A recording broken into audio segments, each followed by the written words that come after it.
구약성경 열왕기하 5장 1절입니다.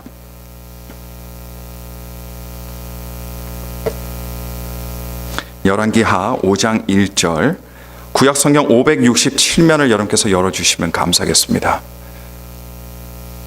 열왕기하 5장 1절입니다. 열왕기하 5장 1절 말씀 다 찾으신 줄로 믿고 제가 봉독해 드리겠습니다. 아람 왕의 군대 장관 나아만은 그 주인 앞에서 크고 존귀한 자니 이는 여호와께서 전에 저로 아람을 구원하게 하셨습니다. 저는 큰 용사나 문둥병자더라. 아멘. 이 나아만 장군은 아람 나라라고 불리는 나라의 군대 장관이었습니다. 그의 직위가 군대 장관인 만큼 중요한 자리에 있었던 중요한 사람이었습니다. 지금도 군대를 통솔하는 한 국가의 국방부 장관의 자리는 그 나라에서 굉장히 중요한 요직 중에서도 요직으로 분류되고 있습니다. 왜냐하면 시시각각으로 빠르게 변화하는 국제 정세의 모든 상황들을 대비하면서 국가 안보를 책임져야 되기 때문입니다. 하지만 옛날 시대 장군의 위치는 지금보다도 높으면 높았지 더 낮지는 않았던 때였습니다. 그만큼 전쟁이 빈번했기 때문이었을 뿐 아니라 특별히 군사력의 왕권과 깊은 연계성이 항상 존재해 왔기 때문입니다. 강한 왕권이 확립된 곳에 여러분 무엇이 있습니까? 언제나 강한 군사력이 뒷받침하고 있었습니다. 나아만 장군이 아람국의 군대 장관으로 있을 때에 이 아람 나라라는 곳은 굉장히 잘 나가던 그런 국가였어요. 당시 그 지역에서 아무도 쉽게 볼 수 없는 막강한 군사력을 가지고 있던 나라였습니다. 그러니 군대 장관이었던 나아만 장군 또한 그런 위세를 그대로 고스란히 가지고 있던 그런 사람이었습니다. 더군다나 나아만 장군은 이전에 국가 위기에서 나라를 구했던 어떤 국가적인 영웅이기도 했던 사람이었던 터라 오늘 우리가 읽은 본문 말씀처럼 온 백성들뿐 아니라 아람국의 왕 앞에서도 그는 크고 존귀한 사람으로 간주되던 그런 사람이었습니다. 나아만 장군은 존귀한 사람이었습니다. 나아만 장군은 중요한 사람이었습니다. 사람들이 사는 곳은 옛날이나 지금이나 같습니다. 지금처럼 그때 시대도 말 한마디에 날던 새도 하늘에서 뚝 떨어질 정도의 권위와 그런 권세를 가졌던 나아만 장군에게 주변에 많은 사람들이 그에게 아첨을 했을 테고 많은 사람들이 그의 줄을 서려고 했을 겁니다. 그런데 그의 인생에 문제가 있었습니다. 사실 모든 사람들의 인생에 문제들이 있습니다. 이 점에서 모든 사람들은 다 똑같습니다. 문제가 없는 사람이 없어요. 문제가 없는 사람이라면 그 사람은 지금 죽은 사람입니다. 고귀하고 중요한 사람이었던 나아만 장군도 여기서 예외가 될 수 없습니다. 왜냐하면 그도 인간이었기 때문이었습니다. 그런데 그가 가지고 있던 문제는 어떤 문제였냐면 그가 문둥병에 들었다는 것이었습니다. 한 나라의 고귀하고 중요했던 요인, 높은 위상과 대단한 권세를 가지고 있었던 이 나아만 장군이 어느 순간서부터 당시 사람들이 신의 저주라고 부르던 그런 끔찍한 문둥병자가 된 겁니다. 여러분, 나아만 장군은 군인이었습니다. 그에게는 군복이 있었을 테고 전장에서 입는 갑옷도 있었을 겁니다. 그의 군복이나 갑옷은 그 누구의 것보다도 가장 화려하고 가장 아름답고 가장 위엄이 있었습니다. 그때 당시 군복이 어떠했는지 상상이 잘 안 되지만 지금 시대 군복으로 비유하자면 어떨까요, 여러분? 어깨에는 금빛 견장들이 이 어깨에 붙어 있었을 겁니다. 때 하나 묻지 않은 그의 제복의 가슴팍에는 많은 훈장들이 붙어 있었을 겁니다. 누구라도 이런 그의 군복을 보면 그 군복에서 풍겨나오는 어떤 대장군의 위세에 위축이 될 수밖에 없었을 겁니다. 그런데 나아만 장군의 문제는 그의 군복의 바깥에 있던 것이 아니라 그의 군복 안에 있었습니다. 한 나라의 군대 장관으로 수많은 국가적인 외부의 문제들과 싸워서 이겼겠지만 그러나 그가 입고 있던 군복 안에서 발병했던 군복 안에 있던 그의 개인적인 문제만큼은 그는 아주 형편없이 지고 있었습니다. 많은 전장터에서 갑옷을 입고 칼들과 많은 창들을 무력하게 꺾었던 나만이었지만, 그런데 이번에 그가 서 있는 전장터는 달라도 너무나도 많이 다른 곳이었습니다. 그에게 주어진 아무런 무기가 없습니다. 병과 싸워야 하는 그에게는 아무런 전략도 없습니다. 아무런 계략도 없습니다. 고귀하고 중요했던 사람 나만 장군은 불행한 사람이 되어가고 있었습니다. 아니, 사실 이미 그는 불행한 사람이 되어버리고 말았었습니다. 여러분, 사람을 불행하게 만드는 것이 무엇일까요? 무엇이 여러분들을 불행하게 만듭니까? 우리가 가지고 있는 문제들입니다. 문제들이 없다면 사람들이 불행해질 이유가 없어요. 그런데 모든 문제들이 다 사람을 불행하게 만들지를 못합니다. 문제들 중에서도 사람들을 불행하게 만드는 진짜 문제들이 있어요. 근데 그 진짜 문제들은 어떤 문제들이냐면 외부의 문제들이 아닙니다. 자기 안에 있는 문제들입니다. 사람 바깥에 있는 문제들이 사람들에게 힘든 시간을 가져다 줄 수 있을지는 몰라도 그 사람을 불행하게 만들거나 비참하게 만들지 못합니다. 바로 자기 안의 문제가 자신을 불행하게 만드는 거예요. 자기 안에 있는 문제가 자신을 비참하게 만든다는 겁니다. 외부의 문제 때문에 비참해졌다고 생각하는 사람들은 사실은 알고 보면 외부의 문제가 아닌 내면의 문제가 있기 때문입니다. 그런데 사람들은 그것을 보지 못합니다. 그래서 자기 안의 문제는 생각하지 않고 자기 문제를 바깥에서 계속 찾습니다. 그래서 바깥으로 책임을 돌리고 바깥 외부의 것에 비난을 쏟아붓습니다. 사도 바울은 로마서 7장 24절에 이런 말을 했습니다. 오호라, 나는 공고한 사람이로다. 이 사망의 몸에서 누가 나를 건져낼 수 있으랴. 사도 바울도 사람이었던지라 그의 인생에 많은 문제들이 있었습니다. 그러나 사도 바울이 정말 괴로워했던 문제가 어떤 문제였는지 아십니까? 자기 바깥에 있는 문제가 아닌 자기 안에 있던 문제였습니다. 자신을 불행하게 만들고 자신을 우울하게 만들고 자신을 절망하게 만드는 문제들은 바깥이 아니에요. 항상 자기 안에 있습니다. 진짜 인생의 문제는 언제나 바깥에 있는 것이 아니라, 그리고 진짜 자기를 불행하게 만드는 것은 남이 아니라 바로 자기 자신입니다. 사람들이 그것을 보지 못할 뿐이고 그것을 인정하지 못할 뿐입니다. 사람들이 나만 장군을 볼 때는 그의 화려한 군복을 보면서 그의 위엄과 그의 권위와 그의 성공을 보았겠지만, 그러나 나만 장군은 알고 있습니다. 사람들이 겉으로 보는 그의 군복 입은 모습이 진짜 모습이 아니라는 걸 말입니다. 그리고 나만 장군은 잘 압니다. 그가 속수무책으로 지고 있었고 죽어가는 사람이라는 사실을 말입니다. 예전에는 모든 사람들에게 자신의 성공을 보여주기 위해서 멋있는 군복을 입고 그렇게 다녔겠지만, 그러나 그에게 문둥병이 발병하면서 그 이후부터 그는 그의 문둥병을 감추기 위해서 군복을 입고 다녔을 거예요. 행여 사람들이 눈치채지는 않을까, 그래서 더 화려하고 더 아름답게 군복에 술을 놓았는지도 모릅니다. 그리고 지금 시대 사는 현대인들도 마찬가지예요. 똑같습니다.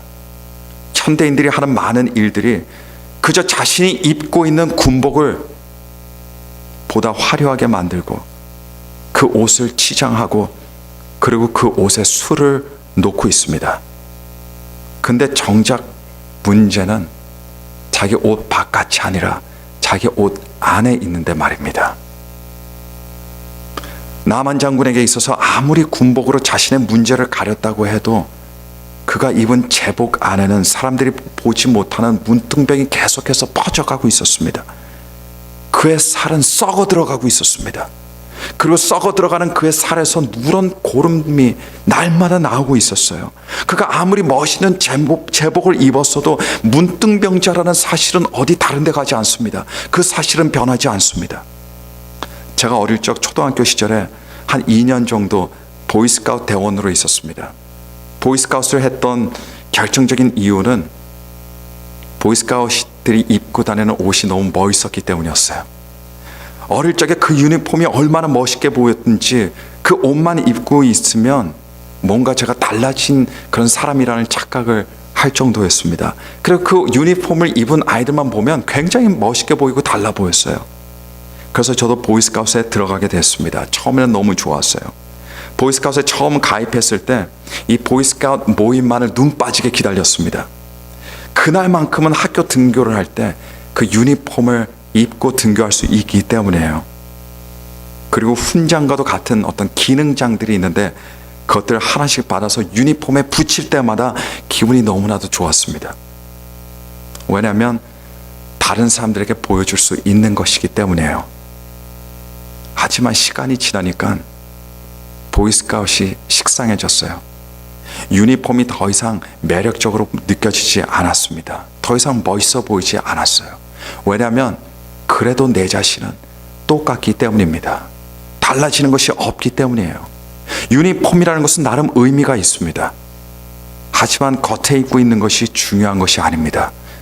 여러분, 겉으로 보이는 나의 모습이 중요한 것이 아니에요.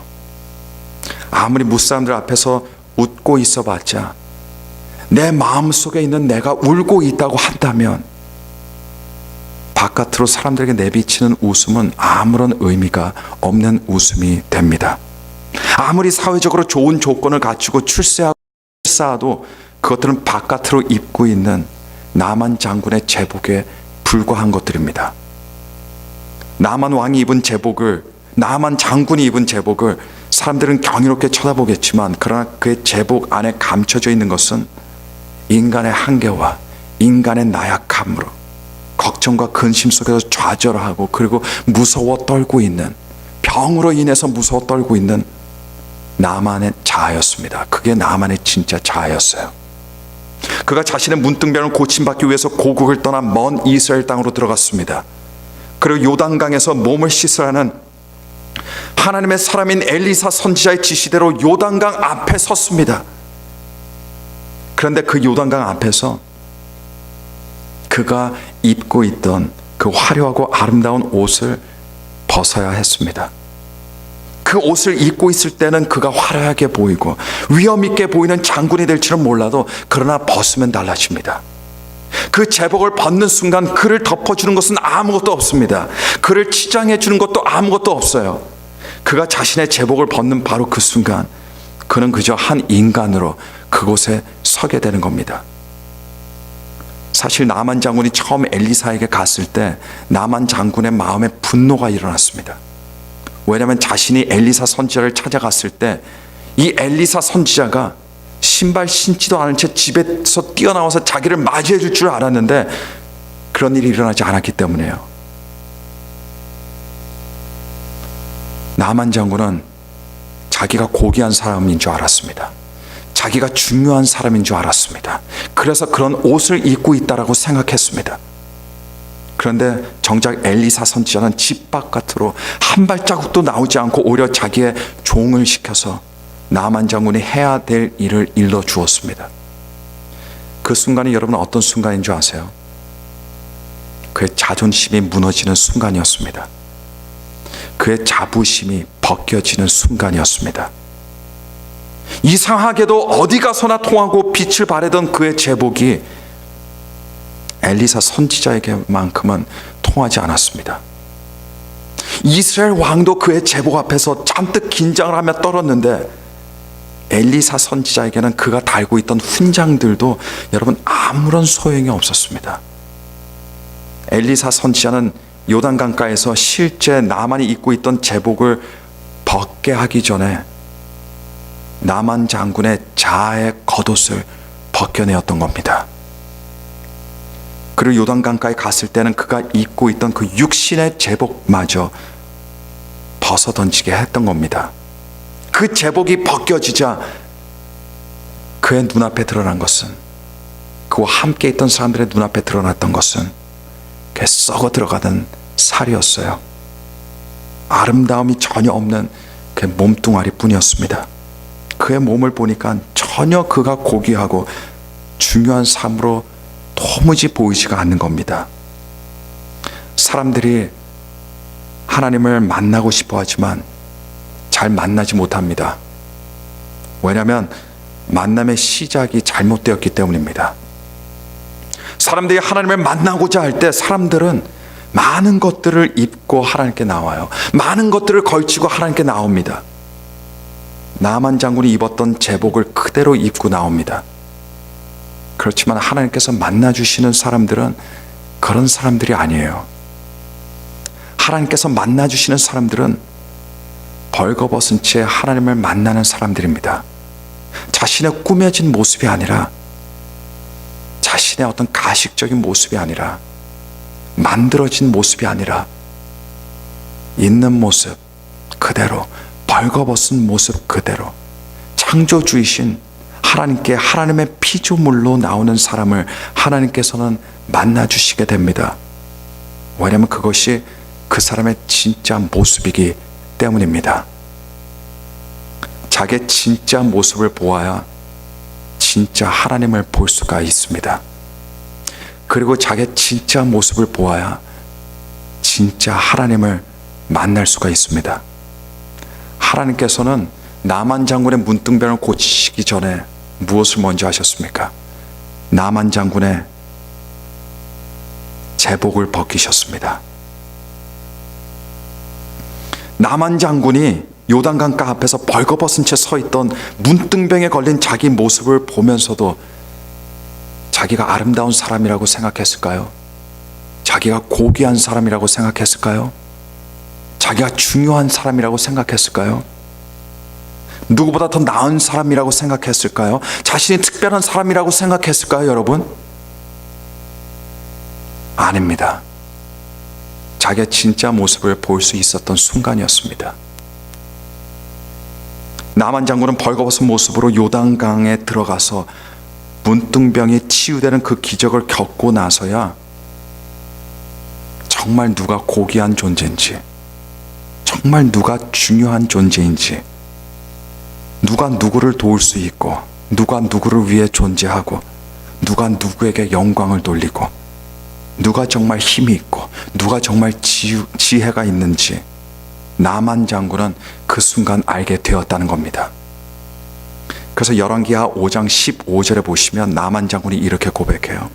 나만이 모든 종자와 함께 하나님의 사람에게로 돌아와서 그 앞에 서서 가로되 내가 이제 이스라엘 외에는 온 천하에 신이 없는 줄을 아나이다. 청컨대 당신의 종에게서 예물을 받으소서. 나만 장군은 여러분 기적을 체험했습니다. 그런데 그에게 일어난 진짜 기적이 무엇일까요? 그것은 자신을 종으로 부른 데 있습니다. 그게 기적이었어요. 세상의 지존의 자리에 내려와서 종의 자리에서 종의 모습으로 진짜 지존이신, 진짜 온 천하 만물을 만드신 하나님이신 그 하나님 앞에 서게 되었다는 겁니다. 얼마 전까지만 해도 자기를 맞이하러 오지 않은 엘리사 선지자에게 화를 냈던 사람이에요. 그러나 하나님을 만나고 나서는 이 엘리사 선지자에게 다시 와서 자기의 예물을 받아달라고 간청하는 겁니다. 그의 몸의 문둥병이 아니라 그 영혼의 문둥병, 그것이 치료받던 순간이 바로 그가 진실한 기적을 체험한 순간이었습니다. 하나님께서는 모든 것들이 벗겨진 채 하나님 앞에 있는 모습 그대로 서는 사람들에게 그 하나님께서 풍성한 은혜를 부어주십니다. 내가 주섬주섬 입은 옷이 아무리 멋있는 제복이어도, 아무리 다른 사람들이 흠모할 만한 옷이어도 여러분 그것이 중요한 것이 아니에요. 하나님께서 내게 입혀주시는 옷이, 그 옷이 중요한 것입니다. 사람이 자신의 모자람과 부족함과 연약함과 자신의 수치와 못남을 가리기 위해서 스스로 입는 옷은 아무런 소용이 없어요. 왜냐하면 자아는 변하지 않기 때문입니다. 그러나 하나님께서 입혀주시는 예수 그리스도의 보혈의 옷이 사람의 수치를 가립니다. 사람의 허물을 덮어줍니다. 하나님 앞에 아름다운 사람으로 세우게 된다는 이 진리를 오늘 시간 믿으시는 여러분들 되시기를 간절히 축원합니다. 그런데 나만 장군의 몸과 영혼에서 옷이 벗겨진 것도 굉장히 의미심장하지만 그의 육신과 영혼의 문둥병이 낫는 과정도 굉장히 의미심장합니다. 나만 장군이 하나님을 만나게 되고 나음을 입는데 어떤 과정을 거쳐야 했습니까? 나만 장군은 요단 강가에서 7번을 물속에 들어갔다가 나와야 했어요. 그리고 그 7번이라는 횟수를 채우고 난 후에야 나만 장군이 온전한 고침을 받게 되었습니다. 저는 사실 다른 것도 경이롭지만 7번이라는 숫자가 참 경이롭습니다. 궁금해요. 7, 7 이것이 과연 어떤 의미인가? 7이라는 숫자가 사실 여기서만 볼 수 있는 숫자가 아니에요. 열왕기상 18장에 보시면 많은 사람들에게 잘 알려진 이야기가 한 가지 나오고 있습니다. 엘리야 선지자가 혼자서 바알과 아세라 선지자들 850명과 대결을 하는 이야기입니다. 엘리야 선지자를 대적하는 850명의 선지자들이 아무리 제단을 쌓아놓고 자기들의 신에게 부르짖고 울부짖어도 아무런 응답이 없습니다. 그런데 반면에 엘리야 선지자가 혼자 하나님께 간절히 부르짖고 간구했더니 하늘에서 불이 내려와 엘리야가 만들어 놓은 번제물과 그 제단의 나무와 돌과 흙을 순식간에 태우고는 심지어 도랑의 물까지도 살라버렸던 하나님의 역사가 그 자리에서 일어났습니다. 그리고 그 일 직후에 엘리야 선지자가 이스라엘을 메마르게 하던 가뭄이 사라지도록 하나님께 그 얼굴을 자신의 두 무릎 사이에 놓고 간절히 하나님께 기도합니다. 그리고 종을 시켜서 혹 바다편에 비구름이 오지 않는가를 살피게 했어요. 그런데 종이 높은 데 올라가서 봤더니 아무런 변화가 없습니다. 아무런 구름의 그림자조차도 보이지 않아요. 햇빛만 쨍쨍하게 내려비칩니다. 그래서 다시 내려가서 아무런 변화가 없다고 하자 엘리야 선지자가 그 일을 또 시켜요. 똑같은 일을 시킵니다. 2번, 3번, 4번, 5번, 6번, 무려 7번까지 똑같은 일을 시켰습니다. 이 종이 높은 곳에 7번째 올라가서 살펴보니까 사람의 손만한 작은 구름이 일어나는 걸 봤습니다. 그 구름이 다가오니 점점 커져요. 그리고 얼마 지나지 않아서 큰 비가 내려지는 기적이 일어났던 것을 볼 수 있습니다. 여기 이 사건에서 엘리야 선지자는 몇 번을 종에게 높은 곳에 올라가도록 시켰습니까? 7번이었습니다. 7번이 사용된 또 다른 사례는 바로 여호수아서에 나오는 여리고 성 때의 일입니다. 여호수아가 가나안 땅에 들어가자마자 마주친 첫 성이 낭락으로 유명했던 여리고 성이었어요. 이 성을 정복하지 않고서는 더 이상 나갈 수가 없었습니다. 그런데 여리고를 둘러싸고 있던 성의 외벽의 높이만 봤더니 45피트예요. 대략 13m입니다. 두께가 20피트예요. 그 두께가 6m였습니다. 이런 외벽을 가지고 있던 여리고 성을 당시 이스라엘 백성들의 힘으로는 무너뜨릴 수가 없습니다. 그런데 이때 하나님께서 여호수아에게 말씀하셨습니다. 매일 백성들로 하여금 성을 하루에 한 번씩 6일 동안 돌게 하되 마지막 7일째는 성을 7번을 돌고 다 돌기를 마치면 제사장들로 하여금 양각나팔을 불게 하고 그 양각나팔 소리가 들릴 때 온 백성들로 하여금 크게 외쳐 부르도록 그렇게 명령하셨습니다. 그리고 하나님의 말씀에 따라 여호수아가 순종했습니다. 이스라엘 백성들이 순종했어요. 그들은 매일 6일 동안을 여리고성을 한 바퀴씩 돌았습니다. 그리고 7일째는 여리고성을 7번 돌고 그리고 제사장들의 양각 나팔 소리와 함께 온 백성들이 크게 함성을 질렀습니다. 그러자 그 순간 여리고성의 외벽이 무너지는 놀라운 기적이 일어났던 겁니다. 이 여리고성 이야기에도 역시 7번이라는 숫자가 나오고 있어요. 이 세 가지 사건들을 볼 때 여러분들에게 7이라는 것이 어떻게 와닿습니까? 7이라는 숫자가 여러분들에게는 행운의 숫자로 와닿습니까? 그럼 오늘 당장 집에 가셔서 복권을 사셔서 전부 다 7로 7이 있는 숫자의 복권을 아마 사셔야 될 거예요. 그런데 여기에 7은 행운의 숫자가 아니에요. 행운하고는 아무런 상관이 없습니다. 아무런 상관이 없는 숫자가 7이에요. 7은 여기서 무엇을 말합니까? 7이라는 것은 믿음을 말하고 있습니다. 아니 7이라는 숫자는 믿음을 말할 수밖에 없어요. 나만 장군이 7번을 요단강물에 몸을 담자 고침을 받았어요. 엘리야 선지자가 7번을 사환을 시켜서 비구름을 보게 해서야 그때 하나님께서 비구름을 보내주셨습니다. 이스라엘 백성들이 7번을 여리고성을 돌고 나서야 하나님께서 여리고성 벽을 무너뜨려 주셨습니다. 그런데 엘리야든 여수아든 나만 장군이든 모두가 6번까지의 시도가 있었어요. 6번째까지의 시도가 있었어요. 1번, 2번, 3번, 4번, 5번, 6번. 이 시도들이 여러분 쉬웠겠습니까? 이 시도들이 즐거웠겠습니까? 나만 장군이 몸을 담글 때마다 그의 몸이 천천히 깨끗이 나아진 것이 아니에요. 한 번 들어갔더니 이쪽이 낫고, 2번째 들어갔더니 이쪽이 나았습니다. 3번째 낫더니 가슴이 나았습니다. 이런 식으로 나아지지 않았습니다. 6번째까지 아무런 차도가 없었어요. 엘리야 선지자가 사원을 시켜서 비구름을 보게끔 시켰는데 높은 데 가서 볼 때마다 구름이 점점 가까이 다가왔던 것이 아니었습니다. 6번째까지 아무런 변화가 없었습니다. 여호수아가 이스라엘 백성들을 이끌고 여리고성을 돌 때 매일 한 번씩 돌 때마다 여리고성의 성벽이 조금씩 약해져서 돌 한 덩어리들이 높은 곳에서 떨어졌던 것이 아닙니다. 7날이 될 때까지 이스라엘 백성들이 마지막 7번째 그 성을 돌 때까지, 제사장들이 마지막 양각 나팔을 불 때까지, 이스라엘 백성들이 마지막으로 함성을 지를 때까지, 그 순간까지 여리고성은 꿈쩍도 하지 않았다는 겁니다. 자갈 하나 떨어지지 않았다는 겁니다. 돌 하나 떨어지지 않았다는 겁니다. 아무 일도 일어나지 않았습니다. 우리의 삶도 마찬가지예요. 하나님께서 명하신 것들을 따라 지킵니다. 하나님의 사랑을 따라 살아갑니다. 순종하며 살아갑니다. 하나님의 뜻에 따라 기도합니다. 직장에서, 가정에서, 교회에서 하나님의 말씀을 사모하며 그렇게 하나님을 바라봅니다. 하지만 아무런 변화가 일어나지 않아요. 하나님의 뜻에 대한 확신은 있습니다. 그리고 그 확신으로 기도하는데 아무런 응답이 일어나지 않습니다. 1번이고 2번이고 3번이고 6번까지도 마찬가지예요. 근데 대부분의 사람들이 어떨까요?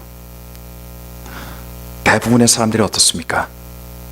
6번째 가지도 않고 타협합니다. 합리화시킵니다. 의심합니다. 불평합니다. 원망합니다. 그리고 포기합니다. 하지만 오늘 성경 말씀들 속에서 나오는 7이라는 숫자, 7번이라는 숫자가 지치고 퍼지고 낙심하고 주저앉고 돌아서려고 하는 우리들의 목덜미를 붙잡습니다. 그리고 그 7번, 7이라는 숫자가 우리들에게 말합니다. 성경에 나오는 7이라는 숫자가 의미하는 것은, 그것은 바로 지속적인 인내하는 믿음이라는 것을 말입니다. 왜냐하면 나만 장군에게 7번을 요단강에 자신의 몸을 담그기까지 믿음이 필요했기 때문이에요. 왜냐하면 엘리야 선지자가 비구름을 기다리면서 7번을 사원을 시켜 높은 곳에 올려보낼 때 그에게 필요했던 것은 믿음이었기 때문이었습니다. 왜냐하면 여호수아 장군이 여리고성을 점령하는 데 있어서 7번을 그리고 7일 동안을 묵묵히 그 성 주변을 돌아야 하기 위해서는 믿음이 있어야 했기 때문이었습니다. 아무 일도 안 일어나고 아무 변화도 없고 아무런 차이도 없어 보일 때 우리는 지는 것 같습니다. 우리는 넘어지는 것 같습니다. 그러나 사실 이기고 있는 겁니다. 단지 조금 더 버텨야 할 뿐입니다. 조금 더. 그 7번 이전까지는 아주 캄캄한 어두운 밤처럼 느껴져요. 그 7번 이전까지는 아주 긴 터널처럼 느껴집니다. 끝이 없어 보여요. 그 7번 이전까지는 과연 출구라는 것이 있을 수 있을까라는 생각이 들 정도입니다. 그 속에서 우리는 의심하기 시작합니다. 내 자신을 부인하기 시작합니다. 하나님에 대한 믿음을 철회하기 시작합니다. 하지만 7이라는 숫자는 하나님께서 일하실 때 우리들에겐 인내하고 그리고 믿어야 하는 것을, 순종하는 믿음이 필요하다는 것을 우리들에게 말해주고 있는 것입니다. 버섯은 6시간 만에 자랍니다. 6시간 만에도 자라는 것이 버섯이에요, 여러분. 콩나물은 6일이면 자랍니다. 호박은 6개월이면 자라요. 그러나 참나무는 6년이 걸려야 되고, 그리고 더 몇십 년, 더 많은 세월이 지나야 정말 아름다운 참나무의 모습을 가질 수가 있습니다. 하나님께서 하나님의 백성들에게 7번의 시도를 하게 하시는 이유는 하나님께서는 여러분들이, 하나님의 백성들이 버섯 같은 존재로 자라기를 원하시지 않기 때문입니다. 콩나물처럼 일주일 만에 자라는 사람, 콩나물 같은 사람이 되고 만들고 싶어 하지 않으시기 때문에요. 호박 같은 사람들이 아니에요. 하나님께서 바라보시는 하나님의 자녀들은 너무 사랑하시기 때문에 모든 자녀들이 참나무 같은 존재들이 되기를 하나님께서는 소원하시고 원하신다는 사실을 기억하시기를 바랍니다. 그런데 정작 우리는 어때요? 하나님의 뜻은 참나무에 있는데 우리들은 버섯처럼 살고 싶어 합니다. 콩나물처럼 살고 싶어 해요. 호박처럼 살고 싶어 합니다. 그리고 스스로가 부인합니다. 거부합니다.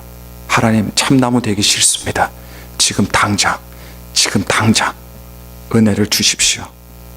내가 원하는 것을 주십시오.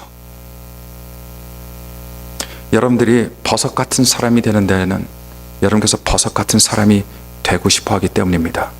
그런 삶을 추구하기 때문에요. 그러나 참나무 같은 사람은 참나무와 같은 인내를 가지고 있는 사람입니다. 참나무 같은 꿈과 비전을 가지고 있는 사람만이 참나무처럼 자랄 수가 있다는 사실을 기억하시길 바랍니다. 진짜 믿음은 어떤 믿음입니까? 한두 번에 포기하는 믿음은 진짜 믿음이 아니에요. 그러려면 믿음이 필요가 없어요. 믿음이 왜 필요합니까, 여러분?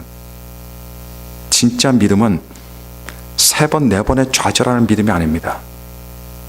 진짜 믿음은 5번, 6번째 와서 화내고 불평하는 믿음이 아니에요.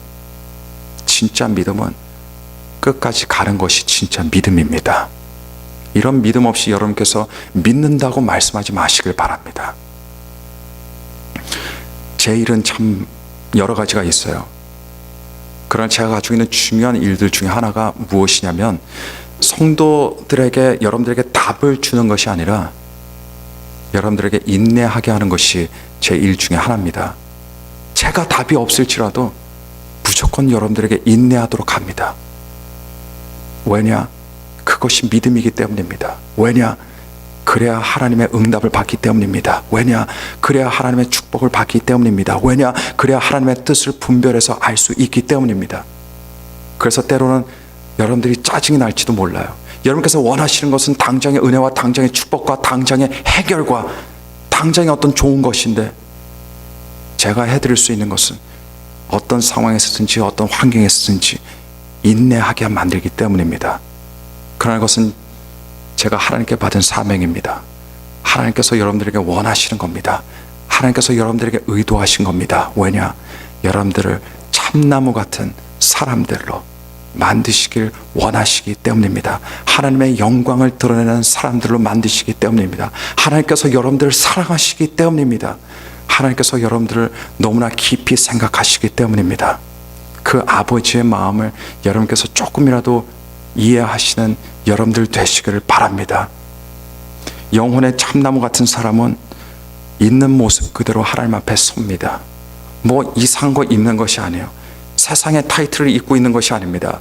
사람들이 주는 어떤 직위를 가지고 서 있는 것이 아니에요. 그런 것들 아무 필요 없습니다. 오히려 그런 것들 때문에 그 안이 썩어 들어갑니다. 그 안이 문드러집니다. 그래서 고름이 납니다. 그래서 사람들이 자살하는 거예요. 겉에 것만 추구하다가, 겉에 입는 옷만 생각하다가 시간을 다 낭비해버리는 것이 바로 지금 이 시대를 살아가고 있는 사람들이라는 겁니다.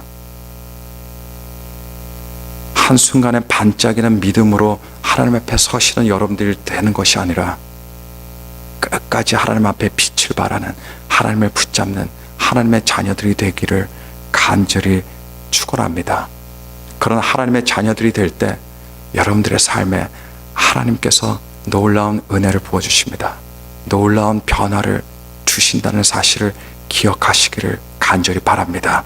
우리 다 함께 들은 말씀 생각하면서 기도하시겠습니다. 기도하실 때 하나님의 마음을 몰라서 죄송합니다. 하나님의 마음을 생각하지 못해서 죄송합니다. 하나님은 나를 참나무 같은 인생으로 만드시기를 원하시는데 저는 버섯 같은 인생을 구했습니다. 하나님은 나를 참나무 같은 신앙으로 다지기를 원하시는데 나는 콩나물 같은 신앙만을 가지고 살았습니다. 하나님의 깊은 뜻을 알게 하시고 하나님의 깊은 마음을 헤아리게 하여 주옵소서. 그래야 하나님께 영광 돌려드리고 하나님의 자녀답게 살아가는 사람들 되게 하옵소서. 내 문제는 내 바깥에 있는 문제 아니라 바로 내 안에 있는 문제라는 것을 다시 한번 깨닫게 하시고, 그것이 몇 번이든 하나님 앞에 나와 하나님께 기도하고 하나님께 매달리는 사람이 되게 해달라고 우리 함께 통성으로 합심으로 기도하도록 하겠습니다. 다 함께 기도하시겠습니다. 거룩하시면